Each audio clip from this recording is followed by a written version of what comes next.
Hello everyone, welcome to this class. Today we will be seeing question based upon NEET pattern. Now NEET examination questions are asked of moderate level of difficulty. It's a multiple choice question where one option will be the correct answer. Now without taking more time, let me switch on to the first question of the day that is based upon the concept motion in a plane. Let's go ahead. The first one, a ball is thrown with a speed of 20 meters per second at an elevation angle 45 degree. Find its time of flight, take g equals to 10 meters per square second. Option number A, 2 root 2 second, B root 2 second, C 3 root 2 second, D 2 second. 4 options. Let's see what the question statement says and let me draw the diagram what actually we can understand from the statement of the question. See, it's a kind of projectile motion. If I show you, this is the y-axis, this is the x-axis. That is, I'm trying to show the displacement along the y-axis and x-axis. The projectile moves in this way. We all know that. And if this is the velocity, this is given as 20 meters per second and this angle is 45 degree. That is, it is projected at an elevation angle 45 degree. So you need to make out what we are talking about. This I have shown you just for an understanding what this question statement actually tries to say us. Now time of flight, t is equal to 2u sine theta by g, and let us go ahead, put up the values. 2 into 20 sine 45, that is what the theta that we are talking about, g is 10. If we solve this, 1 0 1 0 will be cancelled out. 2 into 2 4, sine 45 is 1 by root 2, you can easily solve it. That will come out to be 2 root 2 second. You can easily check the answer will be 2 root 2 second. Let's check the option that we have. Option number A, 2 root 2 second, that is the right answer. So the first question has the option number A as the right answer. And let me just rub it. Easy question based upon formula. So in a NEET examination, question can directly be put where you have to put up all the values in your formula and you will get the required result. Let's go to the next question.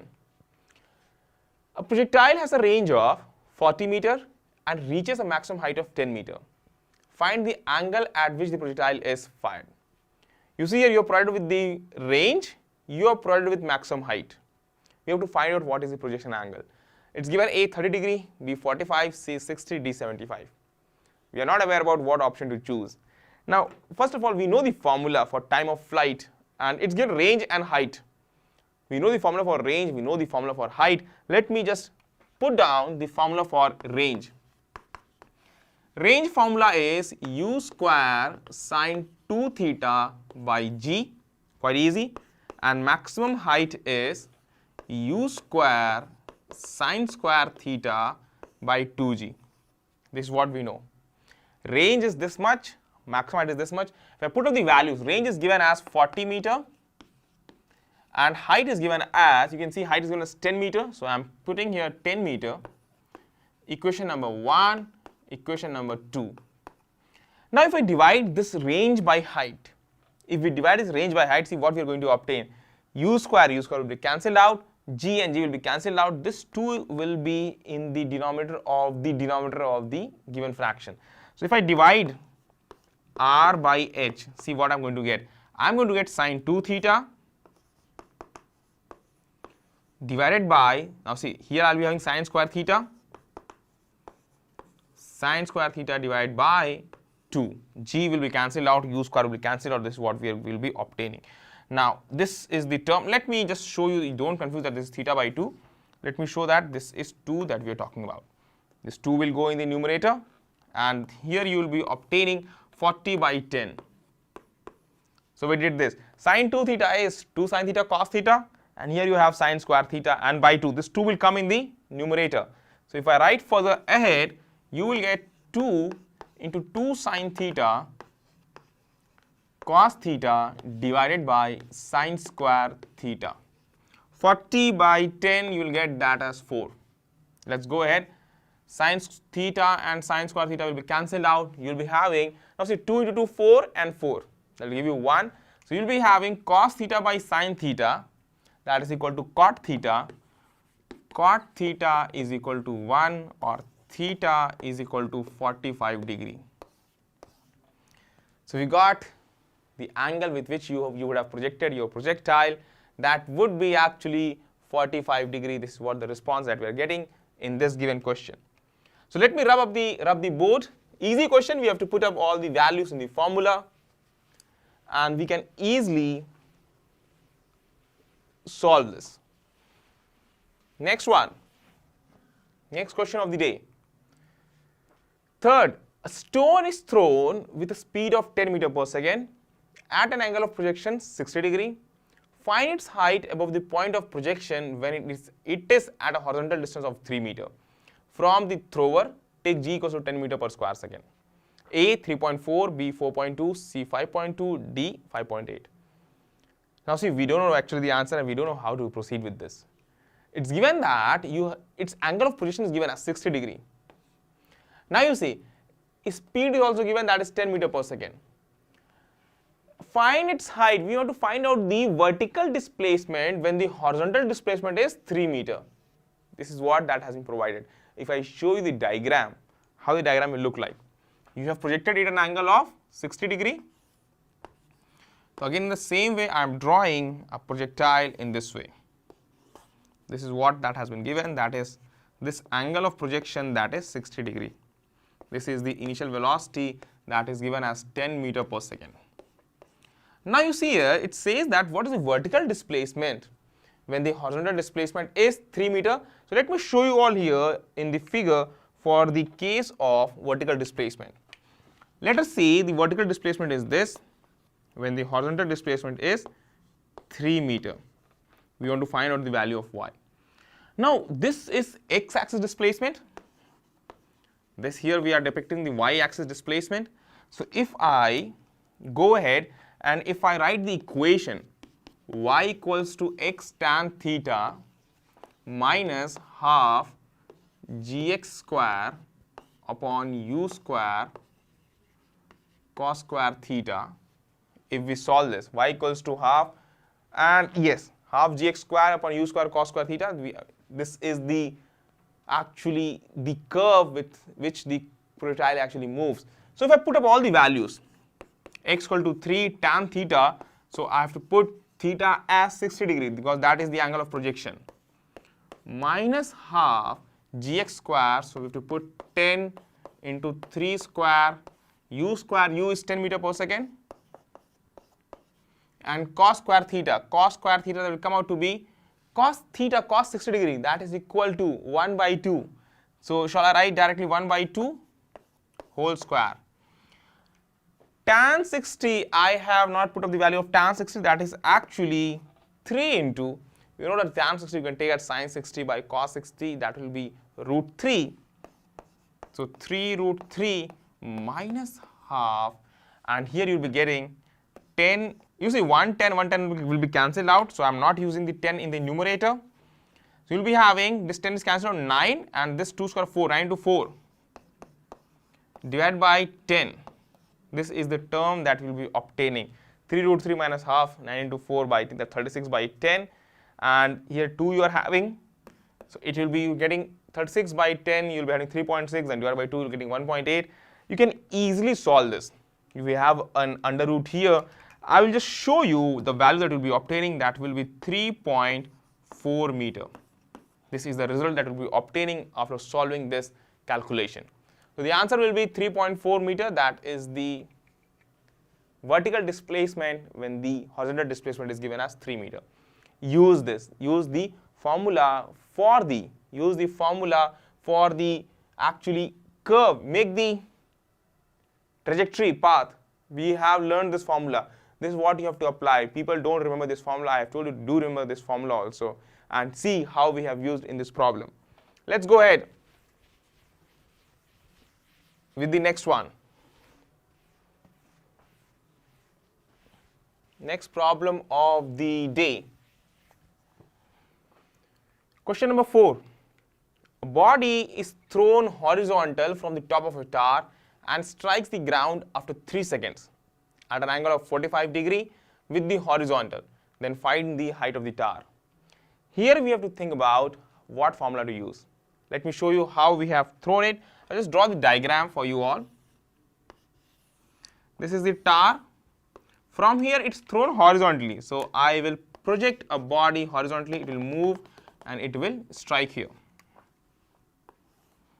it will move, it will strike here. Now see, it's given that, and find the height. We have to find out the height of the tower.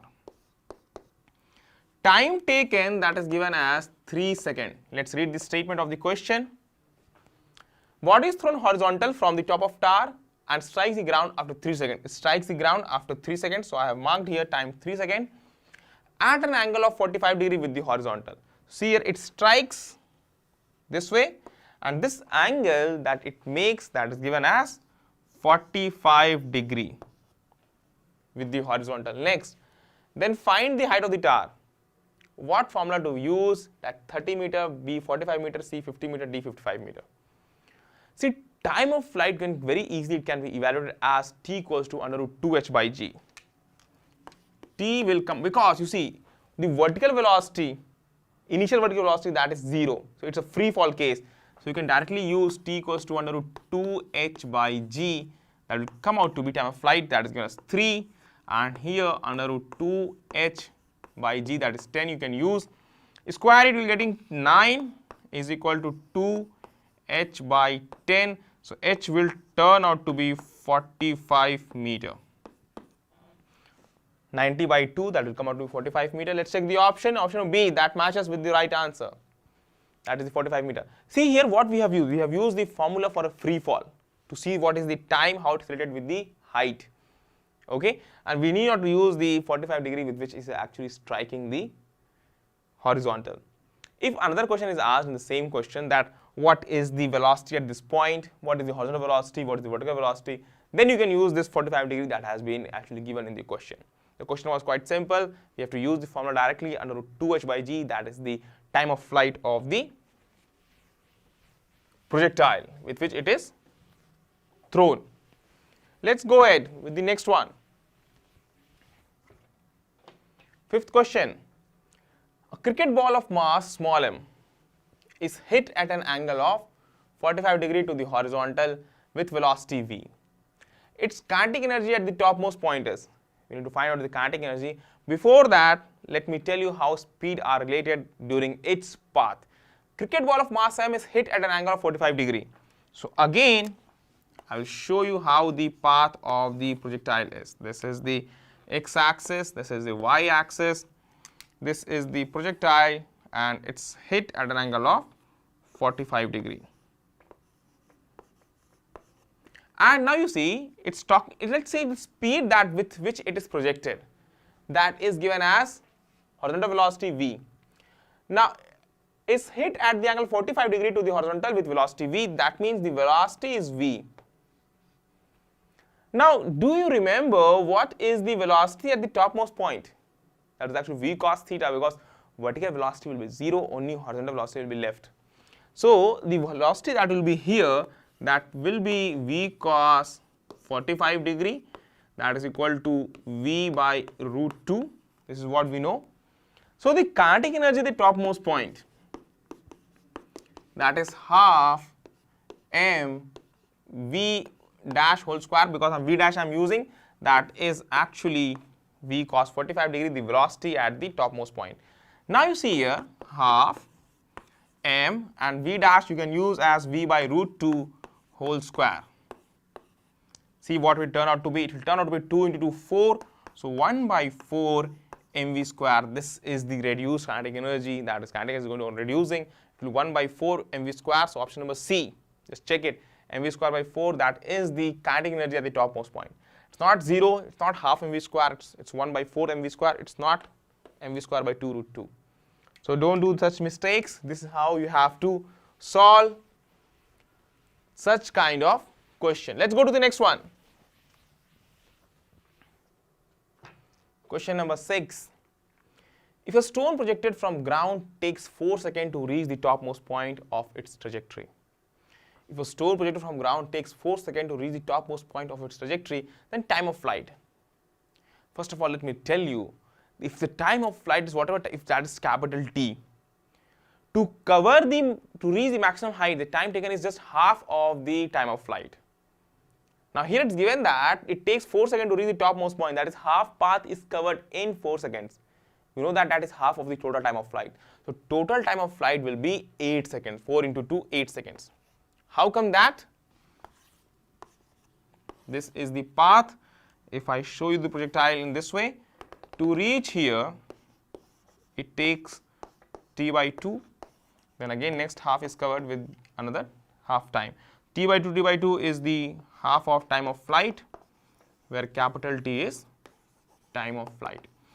And next thing, this time that is t by 2 that is given, t by 2 is given as 4 seconds. So t will be equal to 8 seconds. That's quite obvious. So option number B I have chosen as the right answer, and that is actually the right answer. If you know this basic concept, you can easily mark the option in your examination. So without taking more time, let's switch to the next question, 7th. At the topmost point of its path, a projectile has acceleration of magnitude. Now see here, this question is quite tricky but simple. Remember, while teaching you projectile, I always told you, I always dictated this, that acceleration will be only due to acceleration due to gravity. That will be acceleration due to gravity that's acting vertically downwards, and that will be actually G. So here the option will be option number B, that is G. So I'm not drawing any figure for this. It's quite simple question. Question number 7, that is acceleration at every point, starting, midpoint, top point, anywhere you take, always acceleration due to gravity will be only acting on its path. If you want to clarify this thing, let me show you with a figure. This is the case of projectile. At every point on its path, the acceleration is only due to acceleration due to gravity. Take it any point. So remember, need not to get confused. It will be always acceleration due to gravity that is acting vertically downwards. Let's go to the next question.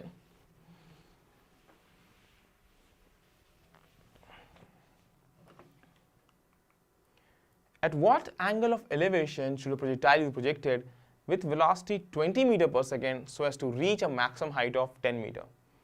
Once again, let's see the question. What angle of elevation? So theta we need to find out. Should a projectile be projected with velocity 20 meter per second? Initial velocity, initial speed, that is 20 meter per second, so as to reach a maximum height of 10 meter. A 0 degree, B 90 degree, C 45, D 60. Maximum height is given. You remember the formula for maximum height? We know that H max is equal to U square sine square theta by 2g. U square is given as 20 whole square, sine square theta, that is what we need to evaluate, and 2g, that is 20, and maximum height that we know that is given as 20. You see here, maximum height that is given as 10 meter. So let's put up the maximum height as 10 meter. So we will be obtaining, let me put up the formula here, 10. Let me cancel out some term. You see here you have 10, here we have 20 whole square. If I just open this, we will be having 20 into 20 sine square theta, 2 into 10 is equal to 10. The terms that will be cancelled out, this 1 0 1 0 will be cancelled out, this 2 will be cancelled out, this 1 0 1 0 will be cancelled out. So sine square theta you get 1 by 2. Sine square theta is 1 by 2. So sine theta turns out to be 1 by root 2. Sine theta is 1 by root 2, quite obvious. The angle should be always less than 90 degree. So this theta will come out to be 45 degree. Let's see the option. Option number C that matches, that is the 45 degrees, option number C. Quite simple question. You have to put up the formula, you have to get the answer. And in your examination also, you need not to devote more time on any question. You have to just give hardly 1 minute to solve any question. Next one. 9th, the time of flight of an object projected with speed 20 meter per second at an angle 30 degree with the horizontal is. Time of flight is asked. The time of flight of an object projected with speed 20 meter per second at an angle 30 degree with the horizontal. Now see here, time of flight 2u sine theta by g. Let's put up the formula. 2, the speed is given as 20 meter per second, sine 30 degree, that is 1 by 2, g is 10. Let us check. You will be obtaining 2 and into 2, because 10, this will cancel out 2 times. So you will be having 2 into 2, sine 30 is 1 by 2. The answer comes out to be 2 seconds. I hope that it's quite clear to you all how to use. So option that you are getting, that is option number C, that is 2 seconds. That is how we have solved this. So quite easy, you have to put up all the values in the formula, you will get the desired result. Without taking more time, let's switch to the next question. And here I have already marked that option D will be correct. This is not correct answer. Okay, let's go. The path of a projectile is, we have done a lot of questions on projectile on this chapter, motion in a plane. It's full of projectile motion questions. Now, path of projectile, circular, parabolic, linear, hyperbolic. I have told you the path of projectile is parabolic. So let me mark this as parabolic. It's an easy question, but remember you should know that it's parabolic. If you don't know, you'll be in confusion that's whether it's circular, whether it's hyperbolic. It's never linear. People get confused whether it's circular or parabolic. It's parabolic, and even the equation of the trajectory of projectile explains us that the path of projectile is actually parabolic. So this is all we have discussed, the 10 simple questions based upon NEET pattern. And let me tell you the kind of question that are asked in NEET examination, that's quite simple. The level of difficulty is moderate or easy. Not too tough questions are asked. If tough question comes, that will be only 1 or 2 based upon formula. You can easily solve them. Next thing, do keep practicing. Do solve more questions. That will be better for your practice, for your examination preparation. I wish you all the very best. I'll meet you in the next class. Thank you, everyone.